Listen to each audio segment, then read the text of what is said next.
कर्म बड़ा या भाग्य। बहुत समय पहले की बात है। एक चक्रा नगरी में ज्ञानेश्वर नाम के एक महान तपस्वी रहते थे। उन्होंने वहाँ एक बहुत बड़ा आश्रम बनवाया था, जहाँ उनके बहुत से शिष्य शिक्षा ग्रहण किया करते थे। तपस्वी के अनेक शिष्यों में 2 शिष्य ऐसे भी थे जो बहुत ज़्यादा जिज्ञासु प्रवृत्ति के थे। उनके नाम थे अजय और विजय। एक दिन दोनों शिष्यों में एक बहस छिड़ गई। अजय कह रहा था, मनुष्य का भाग्य ही सर्वोपरि है, भाग्य के बिना व्यक्ति को कुछ हासिल नहीं होता। विजय का विचार था कि भाग्य कुछ नहीं होता, प्रयत्न करना ही श्रेष्ठ होता है। दोनों अपने अपने विचारों पर डटे रहे। जब उनकी समस्या का कोई हल ना निकला तो दोनों आचार्य के पास पहुँचे और अपनी समस्या उन्हें बताई।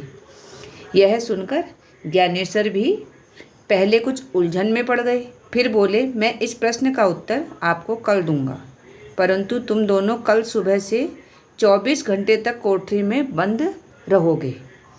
तुम दोनों को इस बीच खाने पीने को कुछ भी नहीं दिया जाएगा। दोनों शिष्यों ने यह शर्त मंजूर कर ली। अगले दिन दोनों शिष्य एक कोठरी में बंद हो गए और उनको खाने पीने के लिए कुछ भी नहीं दिया गया। अंधेरा बढ़ने लगा। दोनों शिष्यों के पेट में भूख के मारे चूहे दौड़ने लगे। तब विजय बोला, अजय, बहुत भूख लगी है, इस अंधेरे में ही भोजन के लिए कुछ ढूंढा जाए। आखिर हमें प्रयत्न तो करना ही चाहिए। इस पर अजय ने कहा, मित्र, विजय जो किस्मत में बंधा है वही होगा, यहाँ कुछ भी खाने को नहीं मिलेगा। फिर भी विजय कोठरी में इधर उधर टटोलता फिरता रहा। आखिर उसके हाथ में आले में रखा एक छोटा सा लोटा लग ही गया। उस लोटे में चने रखे हुए थे और वह भी भुने हुए। अब चने चबाते हुए विजय ने अजय को चिढ़ाया, देखा, मैंने कुछ हाथ पैर मारे तो ये भुने हुए चने हाथ लग गए। अगर प्रयत्न ना करता तो क्या ये हाथ लगते? मित्र, अब भी मैं यही कहता हूँ, प्रयत्न से भाग्य ही बड़ा है। अजय ने कहा। विजय चिढ़ गया, बोला, ठीक है, अगर तुम अपनी किस्मत को ही प्रयत्न से अधिक श्रेष्ठ मानते हो तो लो, इन चनों में कुछ कंकड़ भी मिले हुए हैं, इन्हें तुम अपनी किस्मत समझकर रख लो।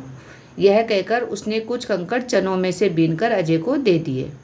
दूसरे दिन सुबह होते ही आचार्य ज्ञानेश्वर ने अपने दोनों शिष्यों को उस कोठरी से बाहर निकाला और उनसे पूछा, क्यों, आप लोगों को कोठरी में क्या अनुभव हुआ?